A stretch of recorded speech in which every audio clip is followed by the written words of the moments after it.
नमस्ते। आज की कक्षा में हम लोग अतिशयोक्ति अलंकार पढ़ेंगे। अतिशयोक्ति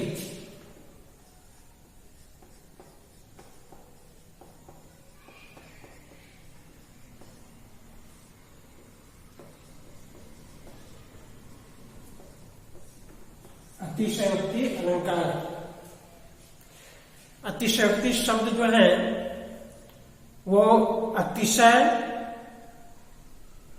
प्लस उक्ति से बना हुआ शब्द है। अतिशय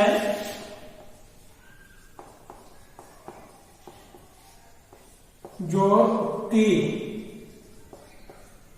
अतिशय का मतलब होता है बढ़ा चढ़ाकर,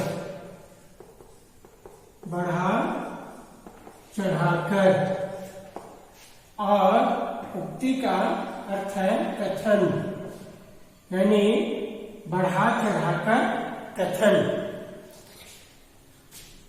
जब किसी बात को इतना बढ़ा चढ़ाकर कह दिया जाए कि मर्यादा का उल्लंघन हो जाए, सीमा का अतिक्रमण हो जाए, तो वहां पर अतिशयोक्ति अलंकार है। लिख लीजिए, जहां किसी का वर्णन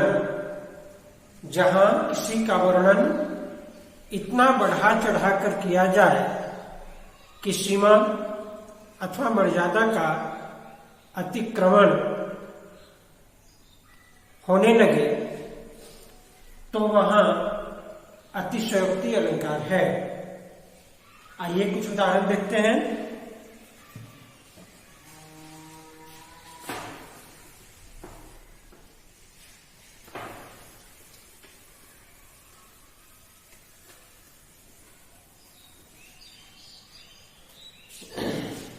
अतिशयोक्ति का इसमें किसी भी बात को काफी बढ़ा चढ़ा करके कहा जाता है। जैसे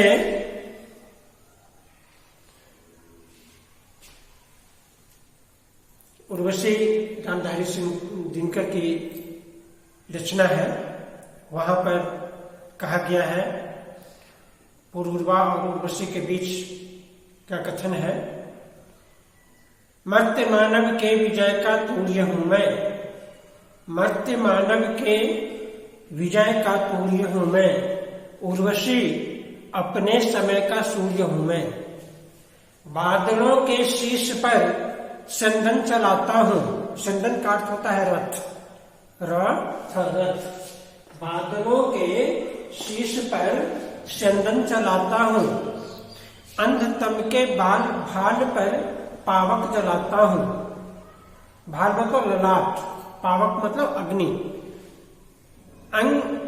अंधतम के भाल पर पावक जलाता हूं, पर न जाने बात क्या है, पर न जाने बात क्या है, इंद्र का आयुध पुरुष जो झेल सकता है, सिंह से बाहें मिलाकर खेल सकता है, एक नारी के सामने असहाय हो जाता, शक्ति के रहते निरुपाय हो जाता, मैं तुम्हारे बाण से बीधा हुआ खग, वक्ष पर धर शीश मरना चाहता हूं। यहां पुरूरवा उर्वशी से कहता है, हे उर्वशी, मर्त्य मानव के विजय का तूर्य हूं मैं, उर्वशी अपने समय का सूर्य हूं मैं। हे उर्वशी, मैं अपने समय का सूरज हूं, मैं बादलों के शीश पर चंदन चलाता हूं, मेरा रथ जो है बादल के ऊपर चलता है। पर न जाने बात क्या है, इंद्र का आयुध पुरुष जो से झेल सकता, आयुध मतलब वज्र, इंद्र का वज्र को भी पुरुष को के पास झेलने की क्षमता है। सिंह से बाहें मिलाकर खेल सकता है, सिंह से वो पंजा लड़ा सकता है, इतनी ताकत नहीं, इतनी क्षमता है एक पुरुष में। तो यहां ध्यान देने की बात यह है कि आदमी कितना भी ताकतवर हो जाए, वो सूरज नहीं हो सकता, वो सूरज नहीं हो सकता। कितना भी ताकत की हो जाए उसके पास में, लेकिन बादल के शीर्ष पर अपना स्यंदन नहीं चला सकता है। स्यंदन का अर्थ होता है रथ, और न ही सिंह से बाहें मिलाकर खेल सकता है। तो यहां पर भी अतिशयोक्ति का पृष्ठपोषण किया गया है। उसके बाद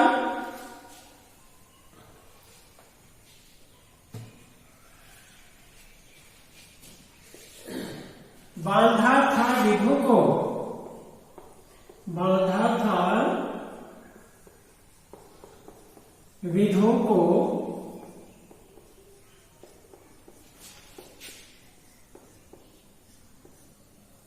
बांधा था विधु को किसने? इन काली जंजीरों से।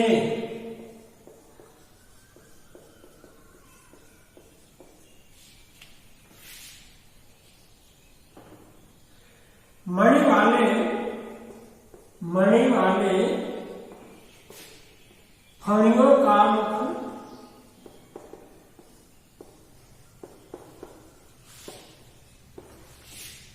क्यों भरा हीरो से।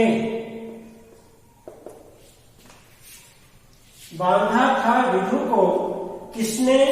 इन काली जंजीरों से, इन काली जंजीरों से मणि वाले फणियों का मुख क्यों भरा हीरो से। अतिशयोक्ति की एक खासियत है कि इसमें ऐसा भी होता है कि उपमेय नहीं रहता है, उपमान के माध्यम से ही उपमेय को समझना पड़ता है।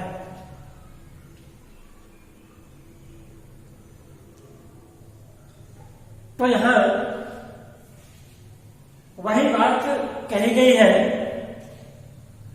यहां कहना है बांधा था विधु को किसने इन काली जंजीरों से। विधु मतलब चांद,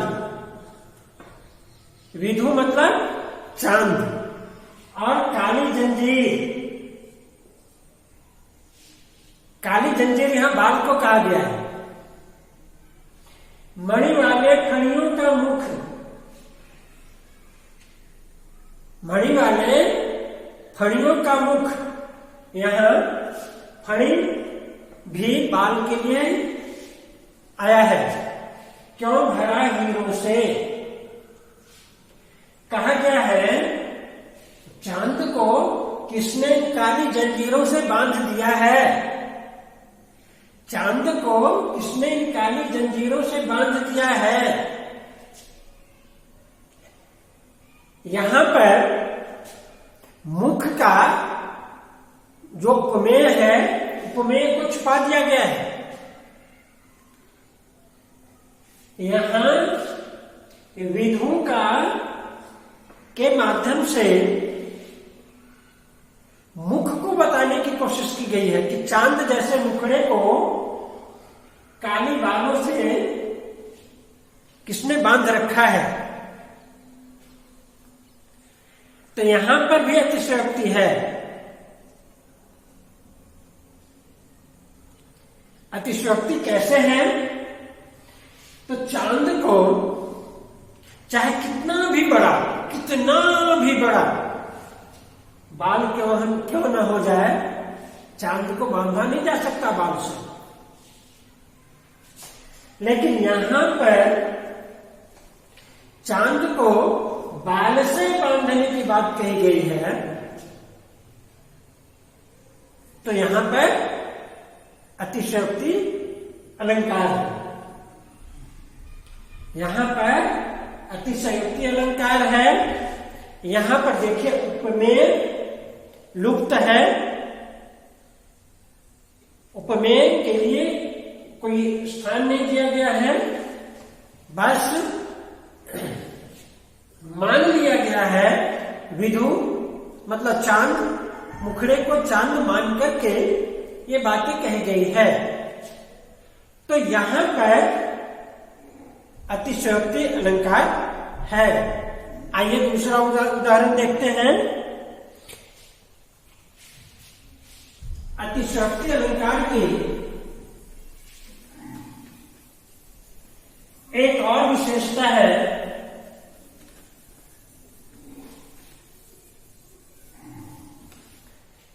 अतिशयोक्ति अलंकार की एक और विशेषता है जो कि काफी ध्यान देने की है।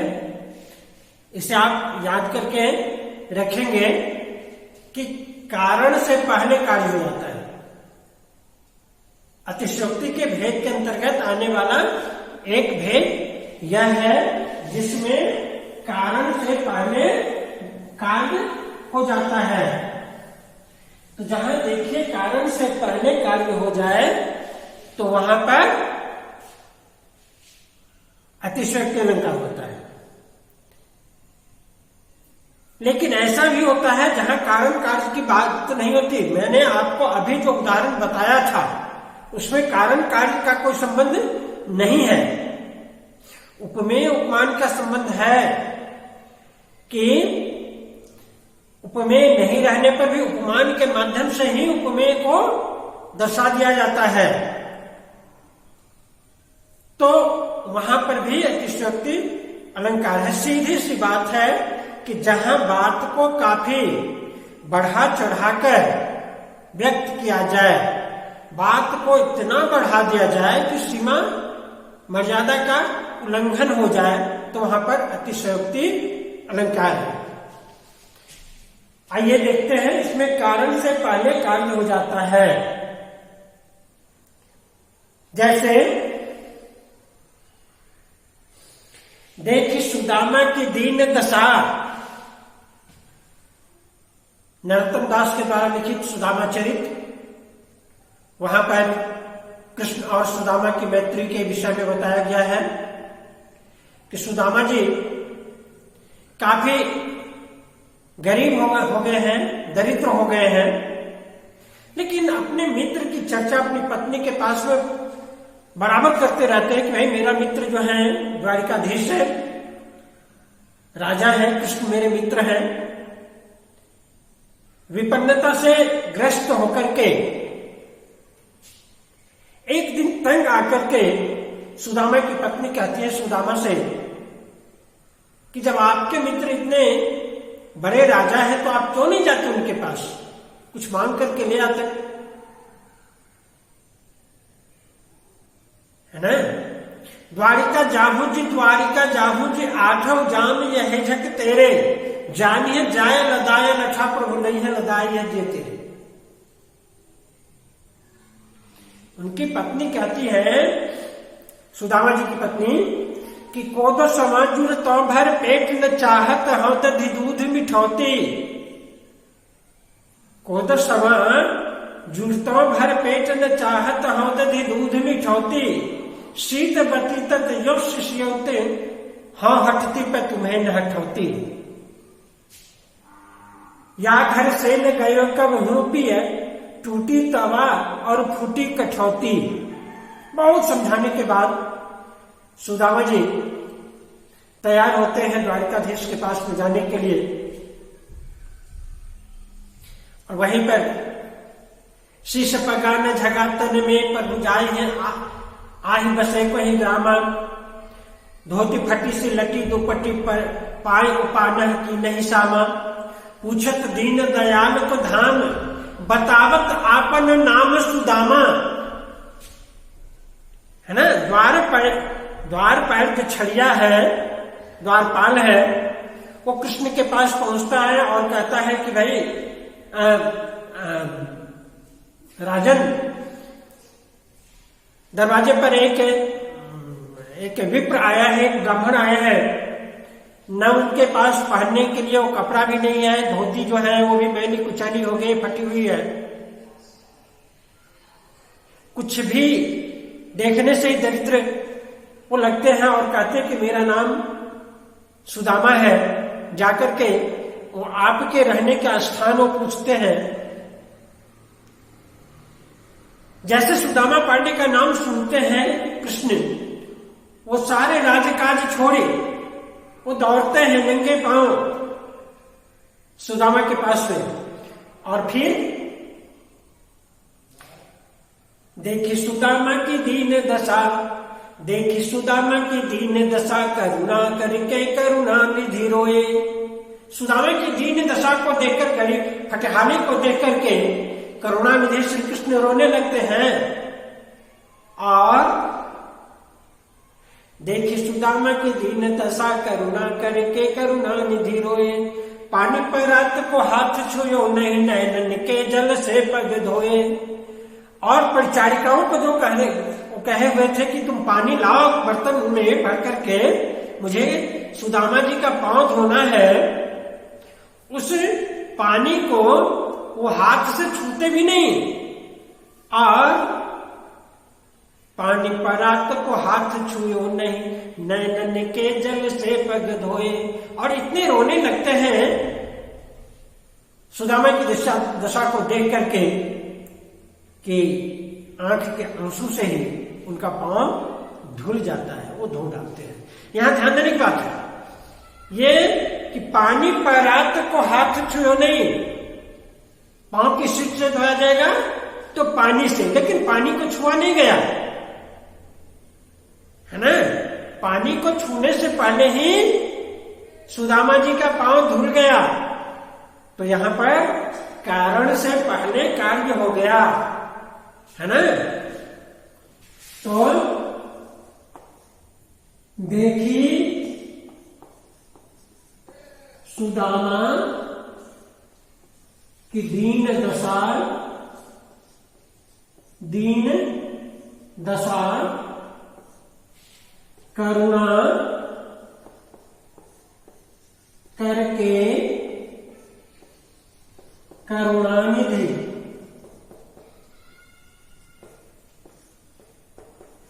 रोए। पानी परात को हाथ छुयो नहीं, नैनन, नैनन के जल से पग धोए। देखी सुदामा की दीन दशा, करुणा करके करुणानिधि रोए। पानी परात को हाथ छुयो नहीं, नैनन के जल से पग धोए। यहां अतिशयोक्ति अलंकार है, क्योंकि कारण से पहले ही कार्य हो जा रहा है। तो जहां कारण से पहले कार्य हो जाए वहां पर अतिशयोक्ति अलंकार है। आइए एक और उदाहरण देखते हैं हम लोग।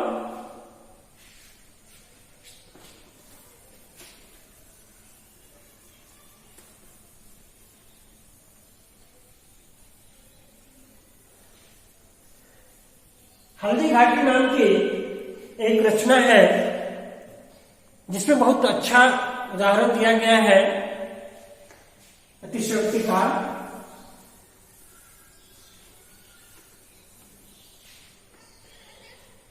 आगे नदियां पड़ी अपार, आगे नदियां पड़ी अपार, चेतक, चेतक कैसे उतरे पार। आगे आगे नदियां पड़ी अपार,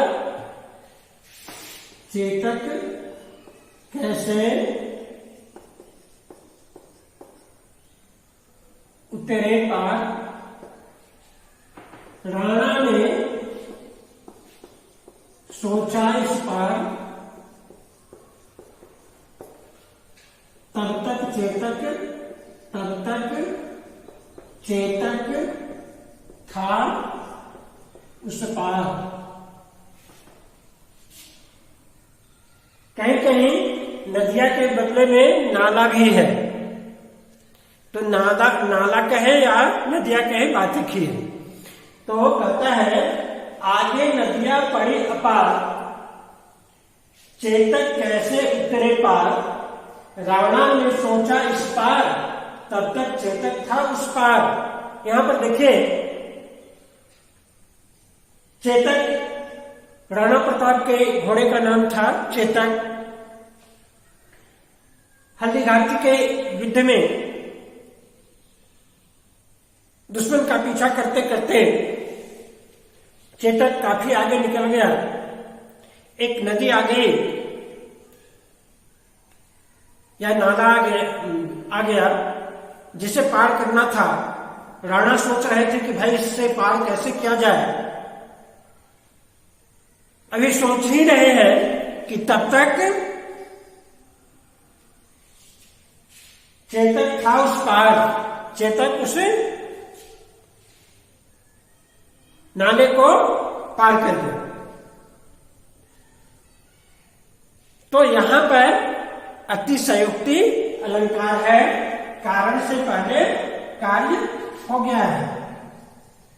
कारण से पहले कार्य हो गया है, इसलिए यहां पर क्या हुआ, यहां अतिशयोक्ति अलंकार हुआ। एक बार फिर अतिशयोक्ति अलंकार में किसी बात को इतना बढ़ा चढ़ा कर कहा जाता है कि सीमा अथवा मर्यादा का अतिक्रमण हो जाता है। इसमें कारण से पहले कार्य हो जाता है, लेकिन ये नियम हर जगह नहीं है। कहीं कहीं ऐसा भी होता है कि उपमेय गायब रहता है और उपमान के माध्यम से ही सारी बातें कह दी जाती हैं। मैंने उदाहरण दिया था उर्वशी का, उसके बाद प्रसाद जी की रचना का भी मैंने उदाहरण दिया था कि बांधा था विधु को किसने काली जंजीरों से, मणि वाले फणियों का मुख क्यों भरा हीरों से। उसके बाद कारण कार्य का संबंध बताते हुए मैंने आपको उदाहरण दिया था, इसमें कारण से पहले कार्य हो जाता है। आज के लिए बस इतना ही। मुझे विदा दीजिए। आप घर में सुरक्षित रहिए, मम्मी पापा को भी सुरक्षित रखिए, अपना ख्याल रखिए, स्वस्थ रहिए। Thank you.